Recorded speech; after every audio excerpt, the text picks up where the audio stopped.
نحمده ونستعينه ونستغفره ونؤمن به ونتوكل عليه ونعوذ بالله من شرور أنفسنا ومن سيئات أعمالنا من يهده الله فلا مضل له ومن يضلله فلا هادي له وأشهد أن لا إله إلا الله وحده لا شريك له وأشهد أن سيدنا ونبينا محمدا عبده ورسوله صلى الله على محمد وعلى آله وصحبه وبارك وسلم تسليما كثيرا. أعوذ بالله من الشيطان الرجيم. بسم الله الرحمن الرحيم. هو الذي بعث في الأميين رسولا منهم يتلو عليهم آياته ويزكيهم ويعلمهم الكتاب والحكمة وإن كانوا من قبل لفي ضلال مبين. صدق اللہ العظیم. معزز علماء دین، مہمانان کرام، دور دراز سے آئے ہوئے سبھی ایمانی دینی بھائی، اللہ تعالیٰ کا بے انتہا احسان ہے، فضل و کرم ہے کہ اللہ تعالیٰ نے ہمیں صرف اپنے دین کی نسبت پر جمع ہونے کی توفیق عطا فرمائی.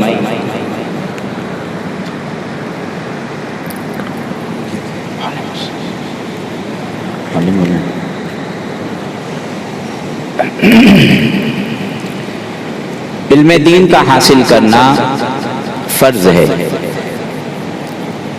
یہ نہیں ہے کہ صرف یہ کام علماء کرام کا ہے، بلکہ علماء نے لکھا ہے کتابوں میں کہ ہر مسلمان کے لیے اتنا علم حاصل کرنا فرض ہے کہ حلال اور حرام میں تمیز ہو.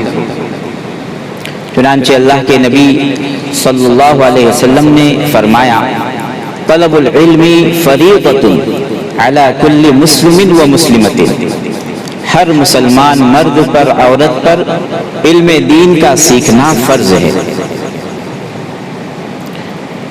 جب علم دین کا سیکھنا فرض ہے تو اب ہماری ذمہ داری بنتی ہے کہ ہم علم دین کو سیکھنے کے لیے اوقات کی ترتیب بنائیں. جس طرح مدرسے میں اوقات کی ترتیب ہوتی ہے، روزانہ 7 گھنٹے 8 گھنٹے الگ الگ فن کے علم حاصل کرنے کے باقاعدہ اساتذہ کرام کے درمیان میں تقسیم ہوتا ہے فن کہ علم تجوید فلاں استاد پڑھائیں گے جو اس علم کے ماہر ہوتے ہیں. اب علم تجوید کو لیجئے کہ اگر ہم قرآن کریم کی تلاوت جو اچھے اچھے ماہر قرآن کرام جو جس طرح کرتے تجوید کے ساتھ ماشاءاللہ کہ قرآن کریم کا کوئی حق ادا کرتے ہو، سننے کو کتنا اچھا لگتا ہے. وہی قرآن کریم حالانکہ اللہ ہی کا کلام ہے، لیکن ایک جو جس نے تجوید حاصل نہیں کیا، تجوید کا علم حاصل نہیں کیا، وہ بھی وہی قرآن کریم پڑھ رہا ہے، لیکن فرق ہے. آواز بھی اچھی ہے ماشاءاللہ، لیکن چونکہ اس نے وہ فن نہیں سیکھا تو زمین آسمان کا فرق نظر آتا ہے. وجہ کیا ہے کہ جو اچھا پڑھا اس نے سیکھا اس نے، اور جس نے جو اچھا نہیں پڑھا اس نے سیکھا نہیں. جب یہ علم تجوید کو ہم سیکھیں گے تو قرآن کریم کا جو لطف ہے، جو مزہ ہے، جو ذائقہ ہے، جو حلاوت ہے، جو چاشنی ہے، وہ ہم کو نصیب ہوگی. اللہ کا کلام کس طرح پڑھا جاتا ہے اس کو سیکھنا چاہیے. پھر ہر فن کو سیکھنے کے علم فقہ، علم تفسیر، علم حدیث الگ الگ ماہر اساتذہ کرام نے لکھا ہے کتابوں میں، عربی کتابوں میں، لکل فن رجال، ہر فن کے رجال ہے، ماہر ہے.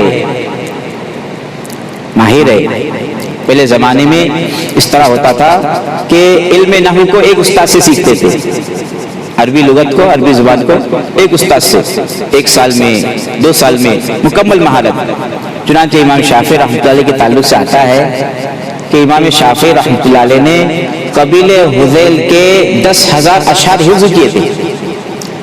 بڑے بڑے علماء کرام آتے تھے، حضرت سے تصحیح فرماتے تھے، حضرت یہ اعراب صحیح ہے، یہ لفظ صحیح ہے. قبیل حذیل کے 10,000 اشعار یاد کیے تھے امام شافعی رحمۃ اللہ علیہ نے. اب امام شافعی رحمۃ اللہ علیہ کے مسلک کے پیروکار ہیں، ہم مقلد ہیں ان کے، جو انہوں نے محنتیں کی ہے، جو ہم تک فقہ کو ایک آسان شکل میں ہم تک پہنچایا ہے. کیا ہماری ذمہ داری اتنی نہیں بنتی کہ ہم اس کو سیکھیں، مسائل کو جانیں؟ معاملات کے مسائل ہے، معاشرت کے مسائل ہے، معاملات حلال کیا ہے حرام کیا ہے. اب بھی بمبئی میں کئی علماء مفتیان ہیں، سبوں کے پاس جاتے عوام، کچھ میرے پاس بھی آتے ہیں، وہ طریقہ بتاتے ہیں. بعضوں کو سوال کرنا آتا نہیں ہے، وہ پوری روایات سناتے ہیں، اسٹوری ہے نا، اسٹوری سناتے ہیں ایسا ایسا ایسا. اب جب تک سوال سمجھ میں نہیں آئیں گے ہم جواب نہیں دے سکتے. اور آخر میں کہتے جائز ہے، سوال ہی نہیں سمجھا میں. تو پھر 2 بار پوچھتا ہوں، 3 بار پوچھتا ہوں. بعض ایسے ہوتے ہیں سوال کرنے ان کو طریقہ نہیں معلوم ہے. یہ بھی ایک سیکھنے کی چیز ہے، سوال کس طرح کرنا چاہیے. بالکل واضح بات ہونی چاہیے، کوئی چیز چھپانی نہیں چاہیے. یہ میرا معاملہ ہے، حلال ہے یا حرام ہے. بعض سے اس لیے آتے ہیں 3-4 مفتیوں سے سوال کریں گے، یہاں سے نا کا جواب ناجائز، دوسرے مفتی صاحب نے بھی نا کا جواب، تیسرے بھی. اب وہ تلاش کرتے کہ کہیں سے جواب مل جائے کہ جائز ہے. تو یہ غلط طریقہ ہے. سب سے پہلے ہم کو ہماری نیت درست کرنی ہے کہ کوئی بھی حرام کام نہیں کریں گے انشاءاللہ.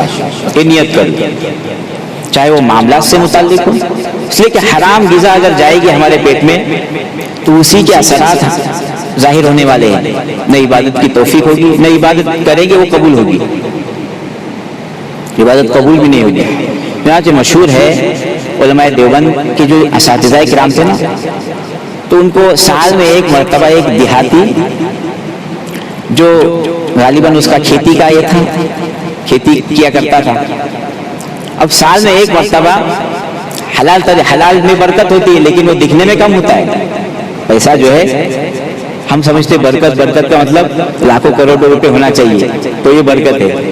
یہ مطلب نہیں. برکت کا مطلب یہ ہے کہ اللہ تعالیٰ ہماری ضروریات کو کم کر دیں گے. ورنہ ہاسپٹلوں میں ہم نے سنا، ایک کے تعلق سے معتبر آدمی سے سنا، ایک شخص بیمار ہے، اس کا سال کا صرف جو ہے نا 2 مرتبہ 6 مہینے میں 2 مرتبہ وہ کوئی انجیکشن یا دوا لیتا ہے. ایک دوا 50 لاکھ کی، ایک دوا جو ہے 50 لاکھ کی. سال میں کتنا کا پیسہ؟ 1 کروڑ روپیہ. یہ برکت نہیں ہے. پیسہ تو ہے، اب وہی پیسہ وہ اگر صحیح جگہ خرچ کرتا، غریبوں کا حق ادا کرتا، اللہ ایسی بیماریوں سے محفوظ کرتے اس کو.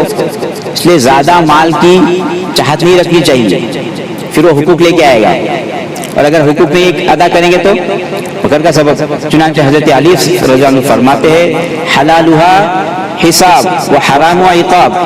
اس کا حلال جو ہے، جو دنیا کے جو حلال مال ہے اس پہ حساب ہونے والا ہے اور حرام پہ سزا ملنے والی ہے. اللہ آسان فرمائے، خیر فرمائے. تو بات چل رہی تھی کہ ہر حرام کام سے اپنے آپ کو بچانا ہے. کوئی بھی حرام کام ہماری ذات سے نہیں ہونا چاہیے، نہ حرام. تو وہ جو دیوبند کے جو تھے سال میں ایک بار دعوت کرتے تھے، تو اساتذہ کرام وہ دن یاد رکھتے تھے اور اس کو بڑے اس کے ساتھ تذکرہ ہوتا کہ وہ دن کب آئے گا. کوئی ایسی بھاری دعوت نہیں ہوتی تھی جیسے ہم ہوتے ہیں نا شادی میں، بولے بریانی ہے اور کیا ہے بھاری بھاری کھانے کیا ہوتے ہیں، تندوری ہوتی ہے، اور کیا ہوتا ہے ہاں حلوہ. کون سا حلوہ؟ شاہی ٹکڑا، یہ سب. تو یہ سب ذائقے کی چیزیں ہیں نا آج کے زمانے میں ماشاءاللہ مشہور ہے.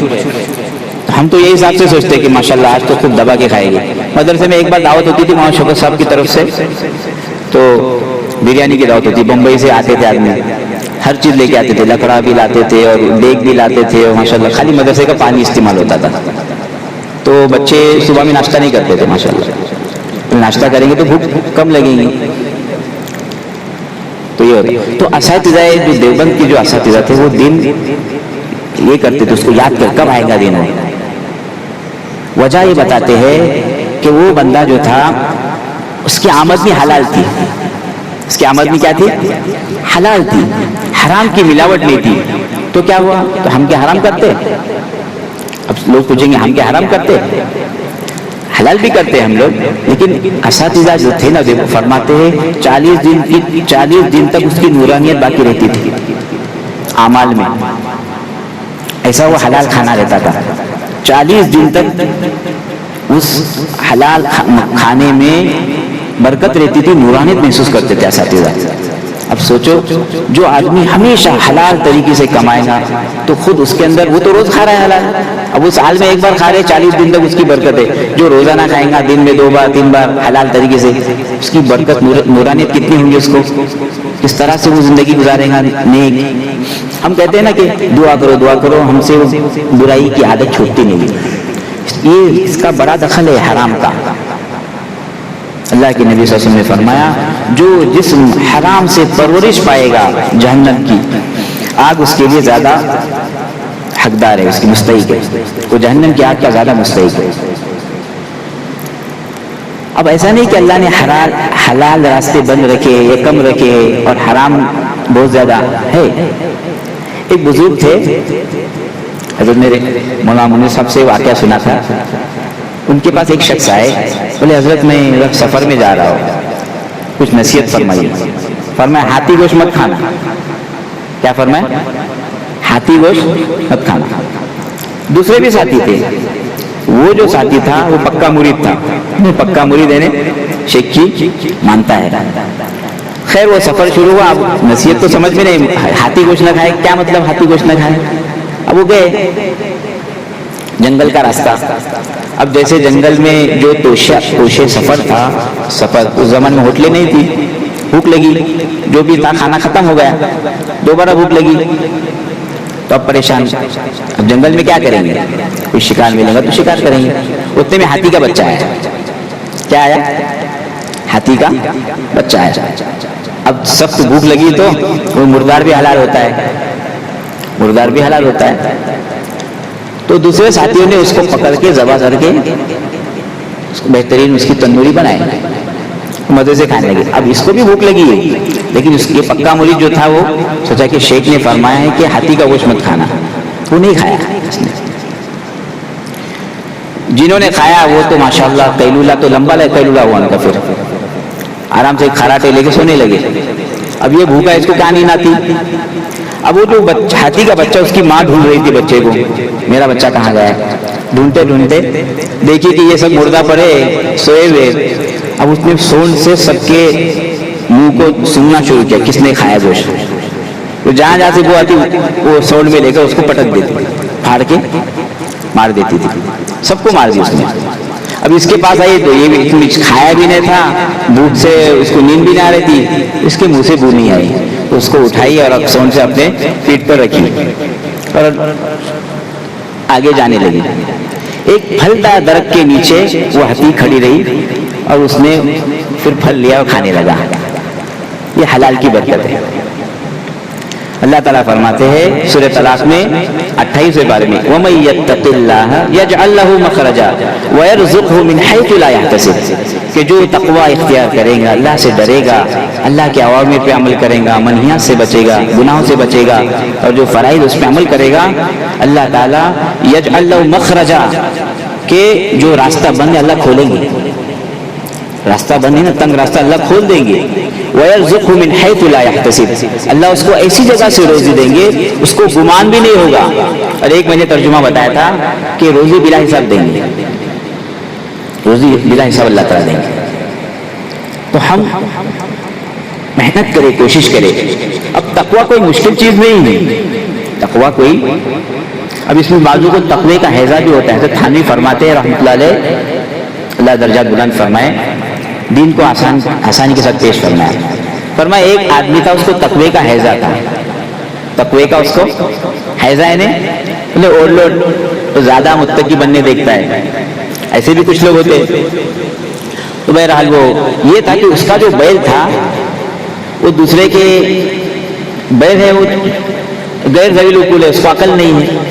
ابھی کبھی جاتا ہے کسی کے کھیت میں تو دوسرے کے کھیت کی مٹی اس کے پیر کو لگتی ہے، تو وہ آتا اس کے یہاں پہ گھر پہ، تو وہ اپنی بھی زمین کی جو فصل ہے وہ کھاتا نہیں تھا. کیوں؟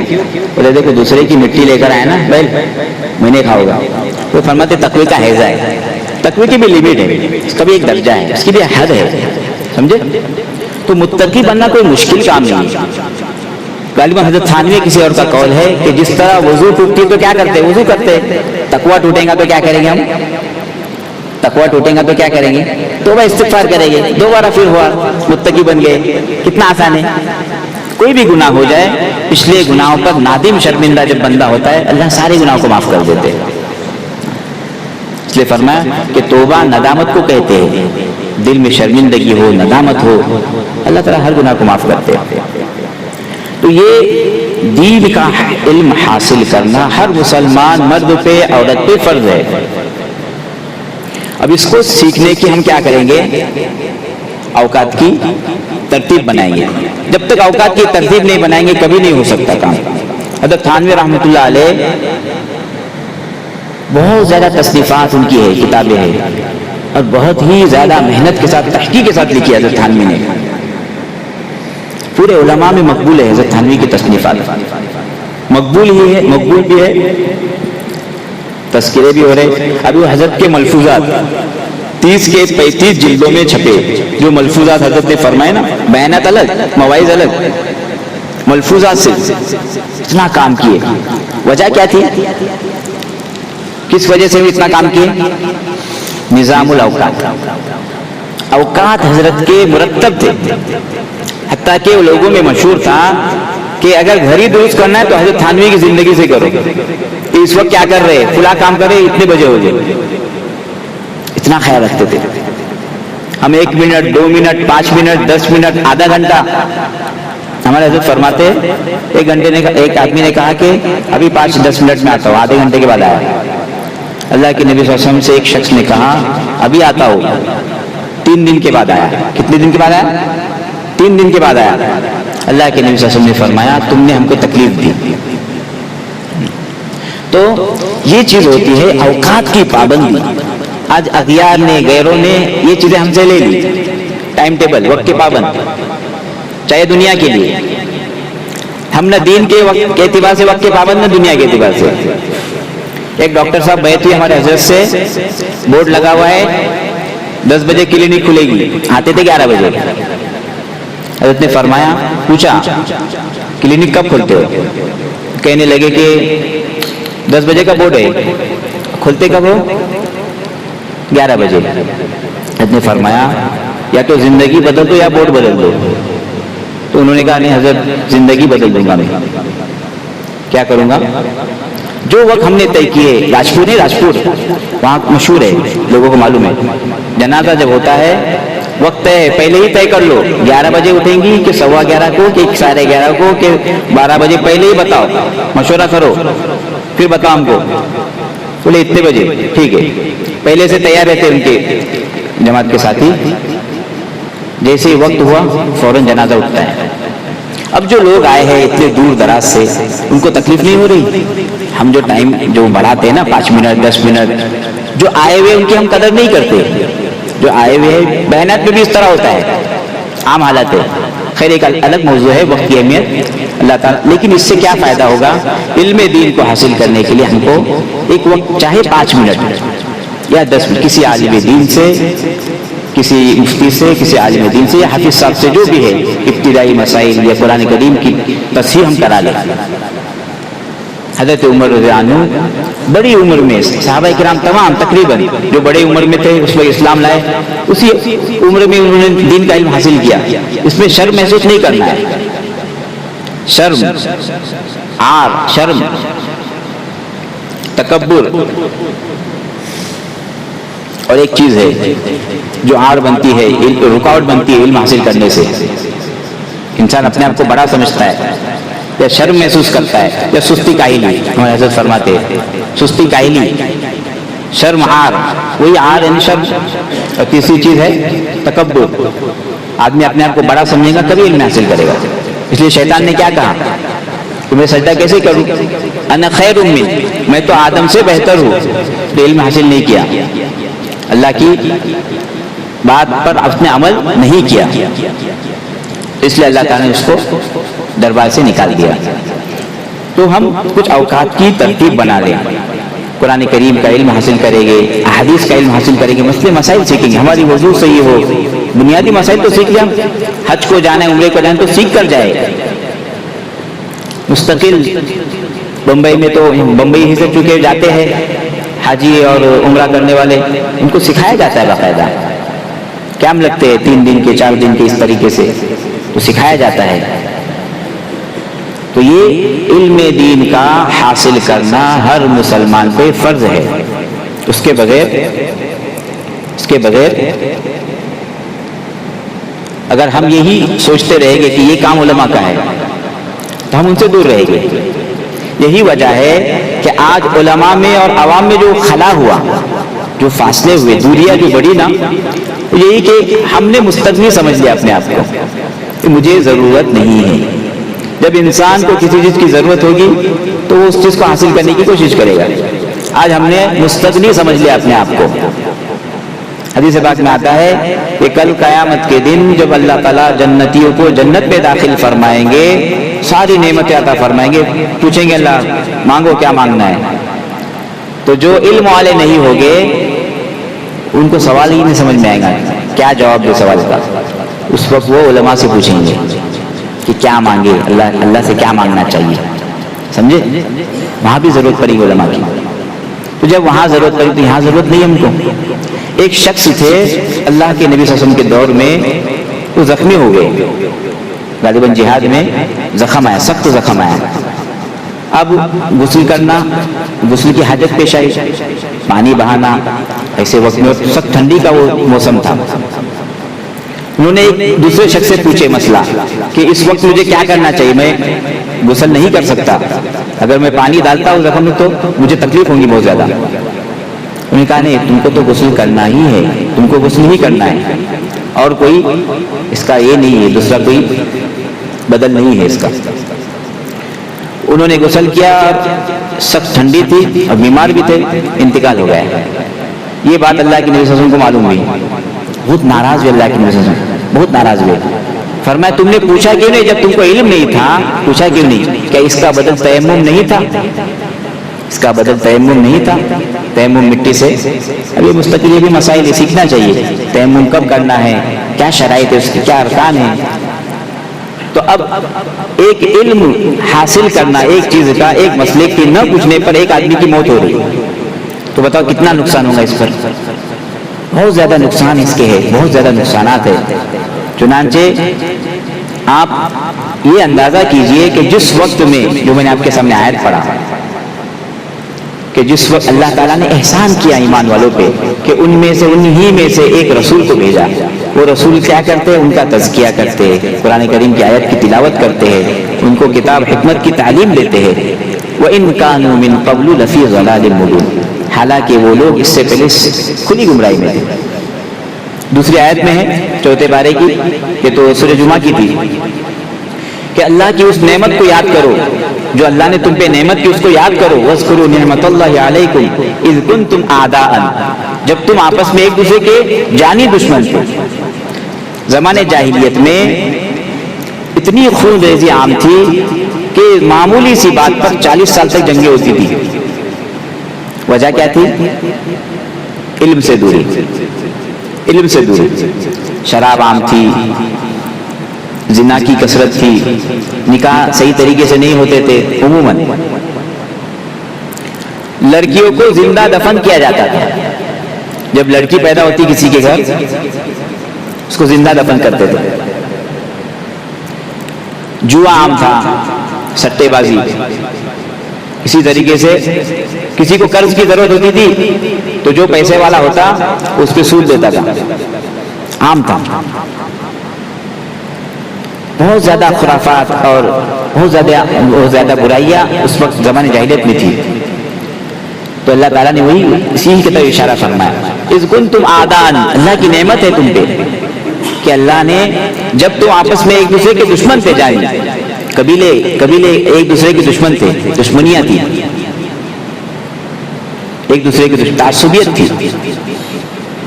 فَأَلَّفَ بَيْنَ قُلُوبِكُمْ، اللہ نے تمہارے دلوں میں محبت کو ڈالا، تالیف الفت کو ڈالا، ایک دوسرے کی محبت پیدا ہوئی۔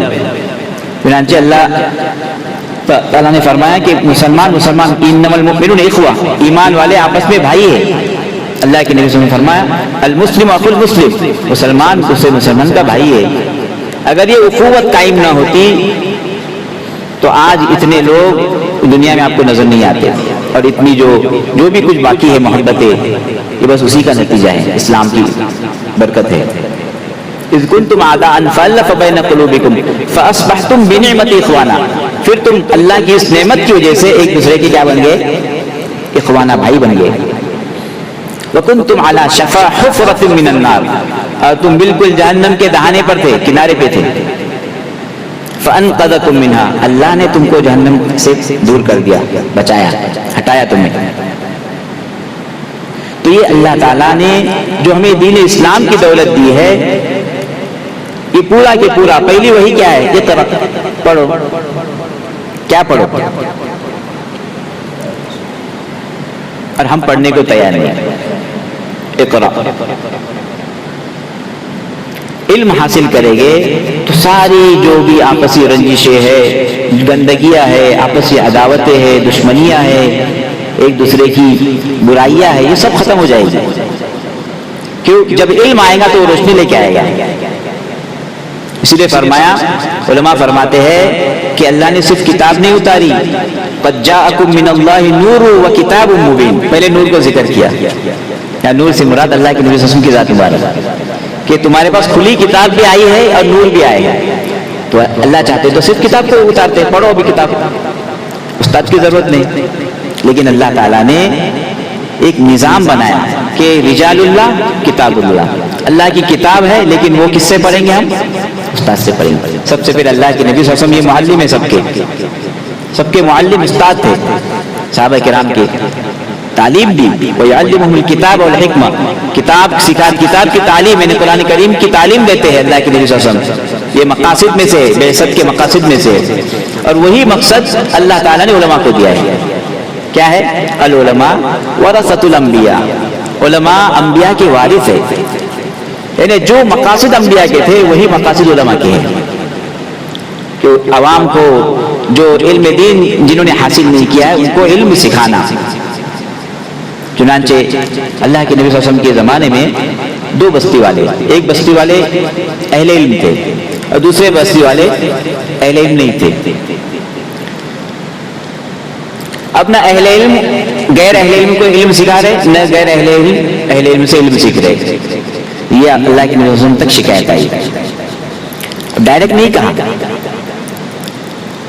بلکہ لوگوں کو جمع فرمایا، پھر واعظ کیا اللہ کے نبی صلی اللہ علیہ وسلم نے، پھر عام بات کی، ما بال اقوام، کہ لوگوں کو کیا ہوا ہے کہ وہ اہل علم ہیں، کچھ بستی والے ہیں، لیکن وہ دوسروں کو علم نہیں سکھاتے، اور جن کو علم نہیں ہے وہ اہل علم سے علم نہیں سیکھتے۔ یہ ہونا چاہیے کہ اہل علم غیر اہل علم کو علم سکھائے، اور غیر اہل علم سے علم حاصل کرے، عوام علماء سے سیکھے اور علماء عوام کو سکھائے۔ تو دونوں بستی والے سمجھ گئے کہ اشارہ ہماری طرف ہے، تو انہوں نے نیت کر لی کہ انشاءاللہ ہم اس طرح اس پہ عمل کریں گے انشاءاللہ عمل۔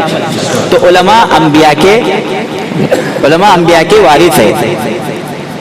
چنانچہ حضرت ابو ہریرہ رضی اللہ عنہ جو اللہ کے نبی صلی اللہ علیہ وسلم کے بہت بڑے شاگرد تھے، ہر وقت پڑھے رہتے تھے، نہ ان کو کمانے کی فکر تھی، کوئی سیٹ نہیں تھے، مالدار نہیں تھے، علم کا شوق تھا۔ لکھا ہے کہ سخت بھوک کی وجہ سے بے ہوش ہو جاتے تھے، اور کیا مرگی کی بیماری سمجھ کے لوگ گردن پہ پیر رکھے، کچھ ایسا ذکر ہے، جاتے تھے لوگ۔ لیکن کتنی احادیث، کوئی عالم حضرت ابو ہریرہ کی حدیث حاصل کیے بغیر عالم نہیں بن سکتا، اتنی احادیث سیکھی۔ تو ایک مرتبہ گئے بازار میں، کہا کہ اللہ کے نبی صلی اللہ علیہ وسلم کی میراث تقسیم ہو رہی ہے۔ کیا ہو رہی تقسیم؟ وراثت تقسیم ہو رہی، چلو مسجد میں سب دوڑے آئے، کچھ کہاں ہے وراثت؟ تو علم کے حلقے لگے ہوئے تھے، ہاں یہی میراث ہے انبیاء کی۔ العلماء ورثۃ الانبیاء، علماء انبیاء کے وارث ہے۔ فرمایا لم یورثوا دینارا ولا درہما، کہ انبیاء جو ہے نہ دینار چھوڑتے ہیں وراثت میں نہ درہم چھوڑتے ہیں. وَإِنَّمَا وَرَّثُوا الْعِلْمَ، انبیاء کرام علم کو چھوڑتے ہیں، علم کی میراث چھوڑتے ہیں. فمن اخذ اخذه بحظ وافر، جو چاہے ان سے میراث کو حاصل کرنا علم کی، اسے چاہے کہ زیادہ سے زیادہ حاصل کرے. ایک ترجمہ یہ ایک جس نے حاصل کیا اس نے بہت بڑا حصہ پا لیا، اس کو بہت بڑا حصہ ملا. جیسے میراث کی تقسیم ہوتی ہے نا کہ اس کو بہت کروڑ ملے، تو میراث جو ہے علم کی جس نے حاصل کیا، انبیاء کرام کی چونکہ میراث ہے، اس نے بہت بڑا حصہ پا لیا. تب یہ اس کے نقصانات یہی ہے کہ اگر ہم علم سے دور رہیں گے تو پھر جہالت کی وجہ سے ایسے ایسے کام کریں گے کہ اللہ کے نبی صلی اللہ علیہ وسلم نے ایک بات کو ذکر کر کے بات کو ختم کرتا ہوں. ایک شخص تھے، ایک صحابی تھے، انہوں نے دوسرے صحابی کو ان کی ماں کے بارے میں طعنہ دیا. حضرت ابو ذر غفاری نے کسی دوسرے صحابی کو ان کی والدہ کا طعنہ دیا، تو اللہ کے نبی صلی اللہ علیہ وسلم جب سنا تو فرمایا انک امرؤ فیک جاہلیۃ، کہ تم ایسے آدمی ہو کہ تمہارے اندر ابھی بھی باقی ہے کچھ جاہلیت کی باتیں. جاہلیت کی جو باتیں ہیں وہ اسلام نے ختم کر دی، دفن کر دی سب. یہ کب ہمارے اندر سب یہ چیزیں آئے گی جب ہم علم حاصل کریں گے انشاءاللہ. کون علم حاصل کرے گا؟ علم دین انشاءاللہ. علم دین حاصل کرنے والا یہ جنت کا راستہ ہوتا ہے. فرمایا جو علم دین حاصل کرنے کے لیے اپنے گھر سے نکلتا ہے تو گیا وہ من سلک طریقا یلتمس فیہ علما سہل اللہ لہ طریقا الی الجنہ، اللہ اس کے لیے جنت کا راستہ آسان کر دیتے ہیں. اللہ تعالی ہمارے لیے آسان فرمائے، علم دین زیادہ حاصل کرنے کی توفیق عطا فرمائے. آمین. وآخر دعوانا ان الحمد للہ رب العالمین.